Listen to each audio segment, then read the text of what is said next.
Hi, my sweet friends, and welcome back to Crochet Every Day with Judy. Today we're reading again from Robinson Crusoe, and we are starting with Chapter 10, The Savages, Part 2. We stopped in the middle of it last time, so now we're starting with Chapter 2, or Part 2 of it. I went so far with it in my indignation, excuse me, that I employed myself several days in finding out proper places to put myself in ambuscade, as I said, to watch for them. Also, I prepared 2 muskets and my ordinary fowling piece. The 2 muskets I loaded with a brace of slugs each and 4 or 5 smaller bullets about the size of pistol bullets. The fowling piece I loaded with almost a handful of swan shot of the largest size. I also loaded my pistols with about 4 bullets each. In this way, well provided with ammunition for a second and third charge, I prepared myself for my expedition. After I had thus laid the scheme for my design and in my imagination put it into practice, I continually made my tour every morning up to the top of the hill, which was about 3 miles or more from my castle, as I called it, to see if I could observe any boats upon the sea coming near the island or standing over toward it.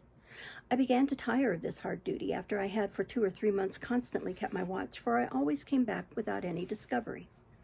As long as I kept up my daily tour to the hill to look out, so long also I kept up the vigor of my design. My spirits seemed to be all the while in a suitable frame for so outrageous an execution as the killing of 20 or 30 naked savages for an offense which I had not at all entered into a discussion of in my thoughts. My passions were fired by the horror I conceived at the unnatural custom of the people of that country. Now, when, as I have said, I began to be weary of the fruitless excursion which I had made so long, and so far every morning my opinion of the action itself began to alter, and I began with cooler and calmer thoughts to consider what it was that I was going to engage in.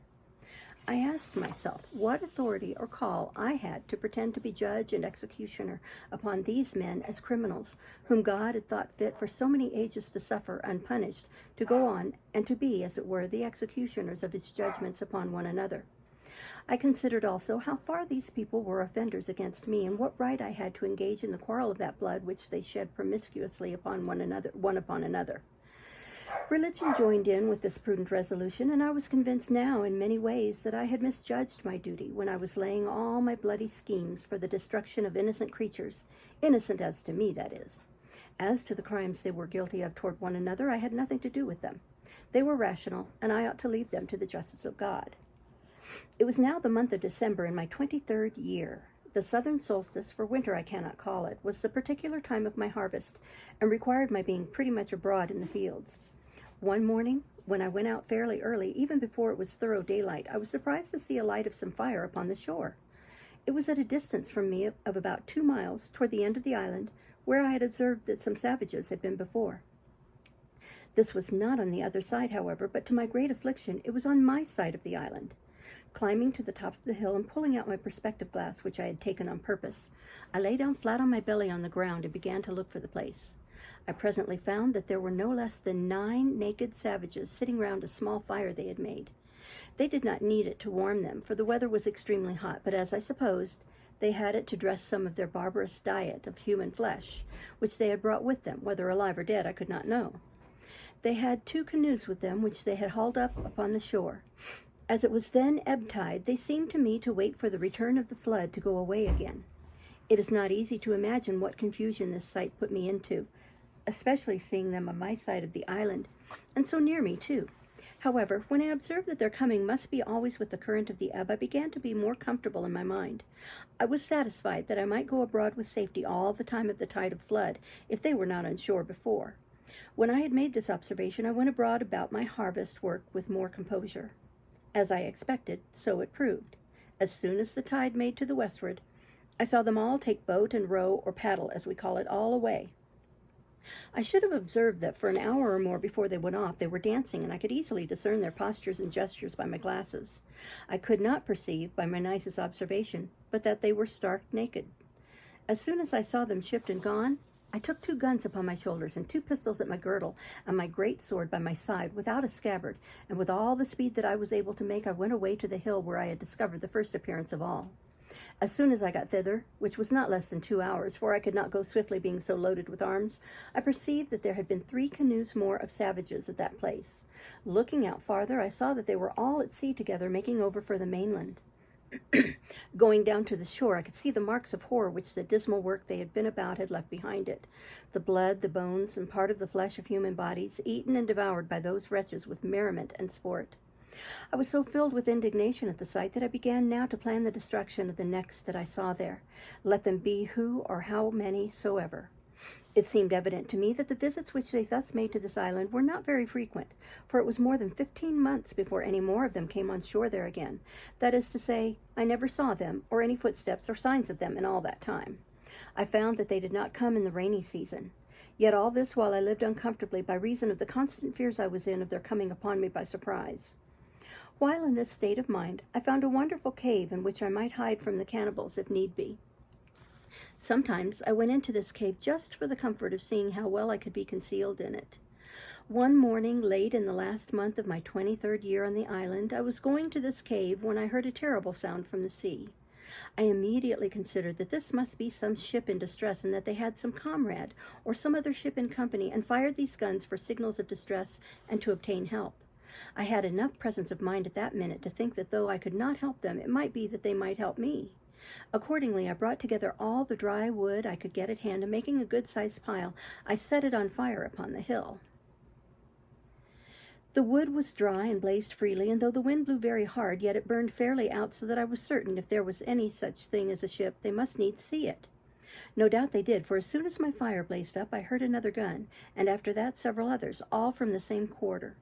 I plied my fire all night long, till day broke, and when it was broad day and the air cleared up, I saw something at a great distance at sea, full east of the island, whether a sail or a hull I could not distinguish, no, not with my glasses, the distance was so great, and the air was still so hazy out at sea.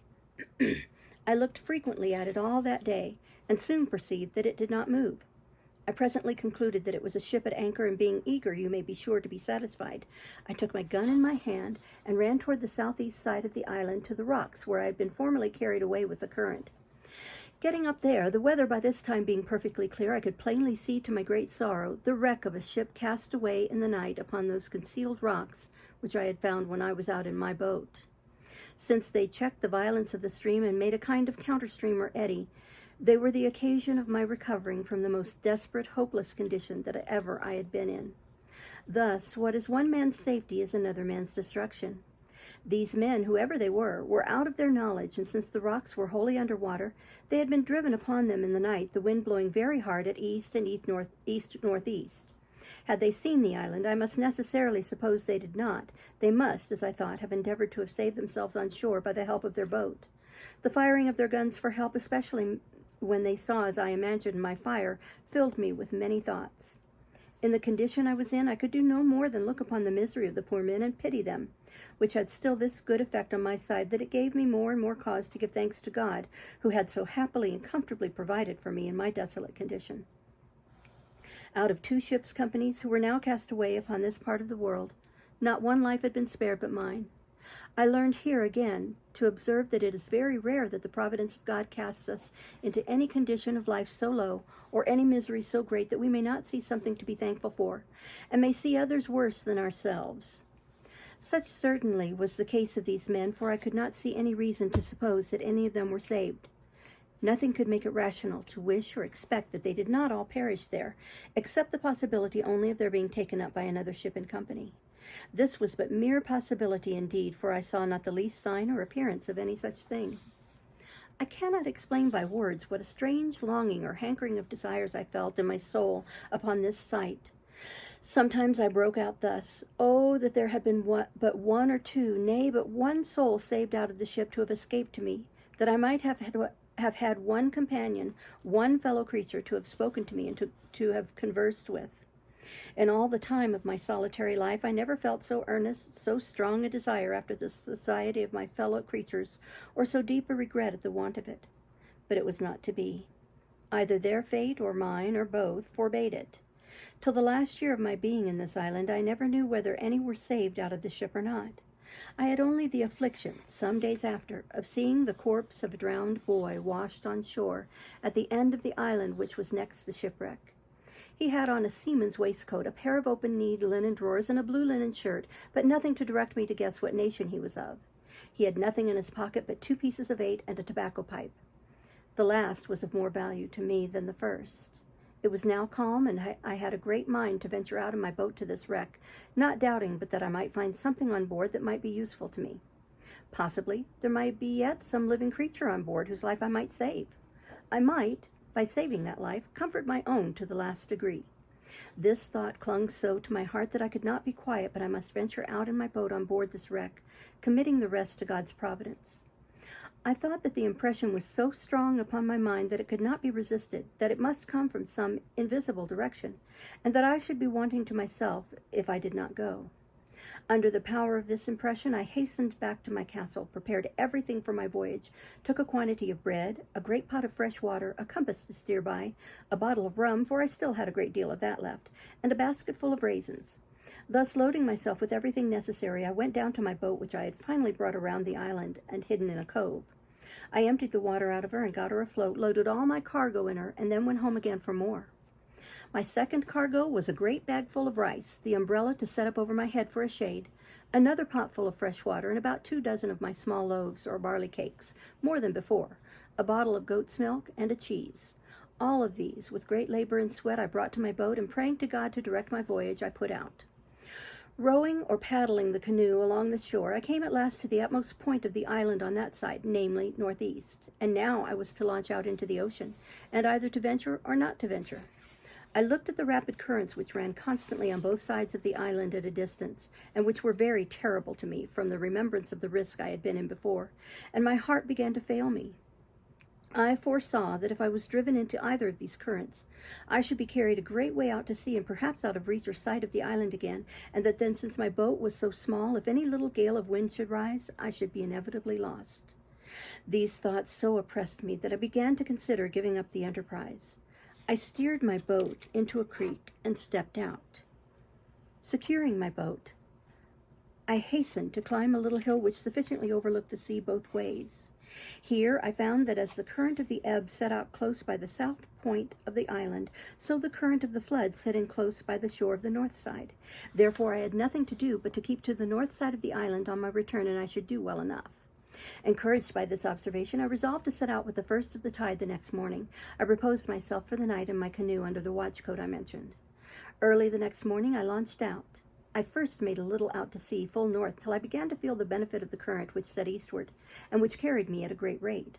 Having a strong steerage with my paddle, I went at high speed directly for the wreck, and in less than 2 hours I came up to it. It was a dismal sight to look at.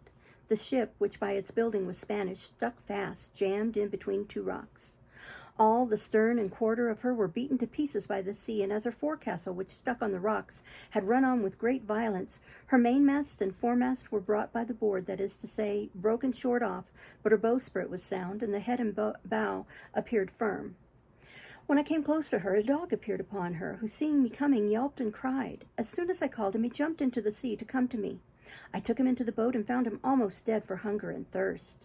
I gave him a cake of my bread, and he ate it like a ravenous wolf that had been starving for a fortnight in the snow. I then gave the poor creature some fresh water with which, if I would have let him, he would have burst himself. After this, I went on board. The first sight I met with was 2 men drowned in the cook-room, or forecastle of the ship, with their arms fast about one another. I concluded, as is indeed probable, that when the ship struck, it being in a storm, the sea broke so high and so continually over her that the men were not able to bear it, and were strangled with the constant rushing in of the water, as much as if they had been under water. Besides the dog, there was nothing left in the ship that had life, or any goods that I could see, but what were spoiled by the water. There were some casks of liquor, whether wine or brandy I knew not, which lay lower in the hold, and which, the water being ebbed out, I could see, but they were too big to meddle with. I saw several chests which I believed belonged to some of the seamen, and I got 2 of them into the boat, without examining what was in them. Had the stern of the ship been whole and the forepart broken off, I am persuaded that I might have made a good voyage, for by what I found in these 2 chests, I had reason to suppose that the ship had had a great deal of wealth on board. If I may guess by the course she steered, she must have been bound for Buenos Aires, or the Rio de la Plata in the south part of America beyond the Brazils, to Havana in the Gulf of Mexico, and so perhaps to Spain. I found besides these chests a little cask full of liquor of about 20 gallons, which I got into my boat with much difficulty. There were several muskets in the powder, and a great powder horn, with about 4 pounds of powder in it. I had no need for the muskets, so I left them, but I took the powder horn. I took a fire shovel and tongs, which I wanted extremely, also 2 little brass kettles, a copper pot to make chocolate, and a gridiron. With this cargo and the dog, I came away, the tide beginning to make home again. The same evening, about an hour before night, I reached the island again, wearied and fatigued to the last degree. I reposed that night in the boat, and in the morning I resolved to harbor what I had gotten in my new cave, not to carry it home to my castle. After refreshing myself, I got all my cargo on shore and began to examine it. When I came to open the chests, I found several things I wanted. For example, I found in one a fine case of bottles of an extraordinary kind, and filled with cordial waters, fine and very good. The bottles held about 3 pints each, and were tipped with silver. I found 2 pots of very good suckades, or sweetmeats, so fastened on top that the salt water had not hurt them, and 2 more of the same which the water had spoiled. I found some very good shirts, which were very welcome to me, and about 1.5 dozen of white linen handkerchiefs and colored neckcloths. The handkerchiefs were also very welcome, but being exceedingly refreshing to wipe my face on in a hot, dry day. Besides this, when I came to the till in the chest, I found there 3 great bags of pieces of 8, which held about 1,100 pieces in all. In one of them, wrapped up in a paper, there were 6 doubloons of gold and some small bars of gold. I suppose they might all weigh nearly 1 pound. The other chest I found had some clothes in it, but of little value. By the circumstances, it must have belonged to the gunner's mate, though there was no powder in it, but about 2 pounds of glazed powder in 3 small flasks, kept, I supposed, for charging their fowling pieces on occasion. Upon the whole, I got very little by this voyage that was of much use to me, for as for the money, I had no manner of occasion for it. It was to me as the dirt under my feet, and I would have given it all for 3 or 4 pairs of English shoes and stockings and a good coat. Chapter 11, Friday. One night in the rainy season in March, the 24th year of my first setting foot in this land of solitariness, I had the following dream. I thought that as I was going out in the morning as usual from my castle, I saw upon the shore 2 canoes and 11 savages coming to land. They were bringing with them another savage whom they were going to kill in order to eat him. Suddenly, the savage that they were going to kill made his escape and ran for his life. Then I thought in my dream that he came running into my little grove before my fortification to hide himself. I, seeing him and not perceiving that the others sought him that way, showed myself to him and encouraged him. He knelt down to me, seeming to pray to me to assist him, upon which I showed him my ladder, made him go up, and helped him into my cave, and he became my servant. I thought that as soon as I had got this man, I said to myself, now I may venture to the mainland, for this fellow will serve me as a pilot, and tell me what to do, and whither to go for provisions, and whither not to go for fear of being devoured, what places to venture into, and what to escape. I awoke with this thought and was under such inexpressible impressions of joy at the prospect of my escape in my dream that the disappointment I felt upon coming to myself and finding that it was no more than a dream was really extravagant the other way, and threw me into a very great dejection of spirits. Upon this, however, I made this conclusion that my only way to go about an attempt for an escape was to try to get a savage in my possession. About 1.5 years after my dream, I was surprised one morning early to see no less than 5 canoes all on shore together on my side of the island, and the people who belonged to them all landed. The number of them broke all my measures, for I could not tell what to think of it, or how to take my measures to attack 20 or 30 men single-handed, so I lay still in my castle, perplexed and discomforted. However, I put myself into the position for an attack that I had formerly planned, and was ready for action if anything happened. I waited a good while, listening to hear if they made any noise. At length, being very impatient, I set my guns at the foot of my ladder and clambered up to the top of the hill by my 2 stages as usual. I was careful to stand, however, so that my head did not appear above the hill, so that they could not perceive me by any means. I here observed, by the help of my perspective glass, that they were no less than 30 in number, that they had a fire kindled, and that they had meat dressed. How they cooked it, that I knew not, nor what it was, but they were all dancing in I know not how many barbarous gestures and figures round the fire. While I was thus looking at them, I perceived by my perspective glass 2 miserable wretches dragged from the boats where it seems they were laid by and were now brought out for the slaughter. I perceived one of them immediately fall, being knocked down, I suppose, with a club or wooden sword, for that was their way. 2 or 3 others went to work cutting him open for their cookery, while the other victim was left standing by himself till they should be ready for him. In that very moment, the poor wretch, seeing himself a little at liberty, was inspired with hopes of life. He started away from them and ran with incredible swiftness along the sands, directly toward that part of the coast where I was. I was dreadfully frightened that I must acknowledge, when I saw him run my way, and especially when, as I thought, I saw him pursued by the whole body. I expected that part of my dream would come to pass, and that he would take shelter in my grove. I could not depend by any means upon my dream for the rest of it, that the savages would not pursue him thither and find him there. However, I kept my station, and my spirits began to recover when I found that there were not more than 3 men that followed him. Still more was I encouraged when I found that he outstripped them exceedingly in running, and gained ground on them, so that if he could but hold out for about half an hour, he would fairly get away from them all. There was between them and my castle the creek, which I knew the poor wretch must necessarily swim over, or he would be taken there. However, when the savage who was escaping came thither, he made nothing of it, though the tide was then up, but plunging in, he swam through it in about 30 strokes, or thereabouts, landed, and ran on with exceeding strength and swiftness. When the 3 pursuers came to the creek, I found that 2 of them could swim, but the third could not, and that he, standing on the other side, looked at the others, but went no farther, and soon after went quietly back again, which, as it happened, was very well for him. I observed that the 2 who swam were twice as long swimming over the creek as the fellow was that fled from them. It came now very warmly upon my thoughts, and indeed irresistibly, that now was my time to get a servant, and perhaps a companion or assistant, and that I was called plainly by Providence to save this poor creature's life. I immediately got down the ladders, caught up my 2 guns, for they were both at the foot of the ladders, and getting up again with the same haste to the top of the hill, I crossed toward the sea. I had a very short cut, all downhill, and I soon clapped myself in the way between the pursuers and the pursued, hallooing aloud to him that fled. He, looking back, was at first as much frightened at me as at them, but I beckoned with my hand to him to come back. In the meantime I slowly advanced toward the 2 that followed, then rushing at once upon the foremost, I knocked him down with the stock of my piece. I was loath to fire, because I did not want the rest to hear, although at that distance it would not have been easily heard. They were out of sight of the smoke, too, and would not have known what to make of it. When I knocked this fellow down, the other who followed him stopped as if he had been frightened, and I advanced at a pace toward him.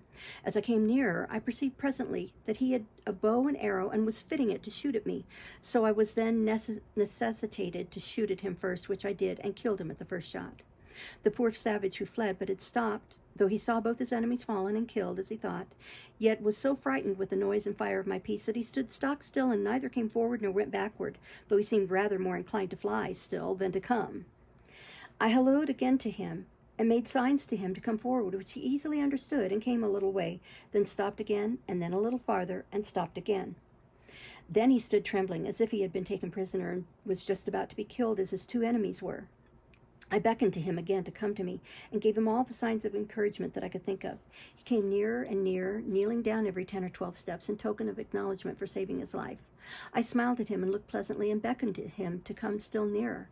At length he came close to me, and then he knelt down again, kissed the ground, and taking my foot, set it upon his head. This, it seems, was his way of swearing to be my slave forever. I took him up and made much of him, and encouraged him all I could. I perceived that the savage whom I had knocked down was not killed, but only stunned with the blow, and was beginning to come to himself.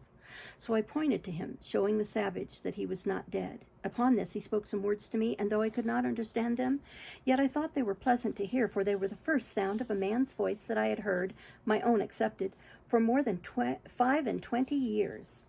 But there was no time for such reflections now. The savage who was knocked down recovered himself so far as to sit upon the ground, and I perceived that the savage with me began to be afraid.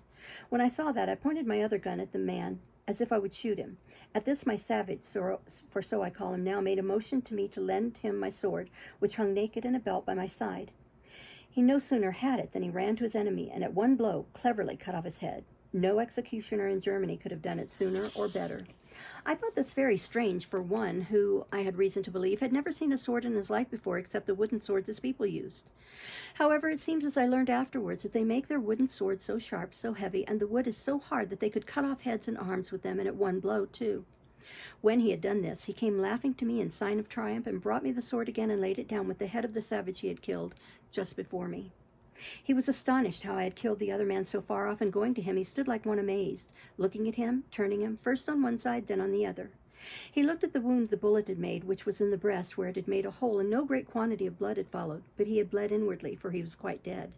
Then he took his bows and arrows and came back, and I motioned for us to go away, making signs that more might come after them.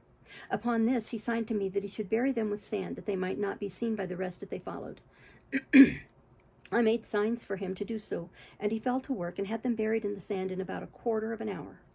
I then called him away and took him not to my castle, but my cave on the farther part of the island.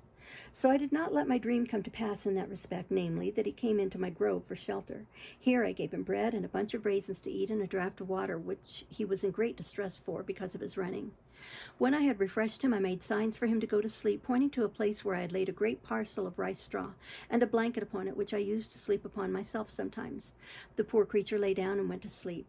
He was a handsome fellow, perfectly well made, tall and well shaped, and as I thought, about 26 years of age. He had a very good countenance, not a fierce and surly aspect, but he seemed to have something very manly in his face, and he had all the sweetness and softness of a European in his countenance, too, especially when he smiled. His hair was long and black, not curled like wool, his forehead very high and large, and there was a great vivacity and sparkling sharpness in his eyes. The color of his skin was not quite black, but very tawny, and yet not of an ugly yellow nauseous tawny, but of a bright kind of dun olive color that had in it something very agreeable, though not very easy to describe. His face was round and plump, his nose small, not flat like those of the Negroes. His mouth was very good, with thin lips, and his teeth fine, well set, and white as ivory. After he had slumbered about half an hour, he waked and came out of the cave to me, for I had been milking the goats in the enclosure just by. When he saw me, he came running and laid himself on the ground again with all the possible signs of an humble, thankful disposition, making many gestures to show it. At last he laid his head flat upon the ground close to my foot and set my other foot upon his head as he had done before, and after this made all the signs to me of subjection, servitude, and submission imaginable, to let me know how much he would serve me as long as he lived. I understood him in many things, and let him know I was well pleased with him. In a little time I began to speak to him, and teach him to speak to me. First, I made him know that his name should be Friday, which was the day I saved his life. I likewise taught him to say Master, and then let him know that that was to be my name. I also taught him to say yes and no, and to know the meaning of them. I gave him some milk in an earthen pot and some bread, and let him see me drink some before him, and sought my bread in it, which he quickly imitated and made signs that it was very good. I kept there with him all that night, but as soon as it was day, I took him away with me. As we went by the place where he had buried the two men, he pointed exactly to the spot and showed me the marks he had made to find them again. I then led him to the top of the hill to see if his enemies were gone, and pulling out my glass I looked and saw plainly the place where they had been, but no appearance of them or their canoes. Evidently they were quite gone. I then took my man Friday with me, giving him the sword in his hand with the bow and arrows at his back, which I found he could use very dexterously. I made him carry one gun for me, and I two for myself, and away we marched to the place where these creatures had been. When I came there, my very blood ran chill in my veins, and my heart sank within me at the horror of the spectacle. Indeed, it was a dreadful sight. The place was covered with human bones, the ground dyed with the blood, great pieces of flesh left here and there. Friday, by his signs, made me understand that they had brought over 4 prisoners to feast upon, that 3 of them were eaten, and that he, pointing to himself, was the 4th. There had been a great battle between them and their next king, whose subject it seems he had been, and they had taken a great number of prisoners. I caused Friday to gather all the bones and flesh that remained, and I laid them together in a heap and burned them to ashes.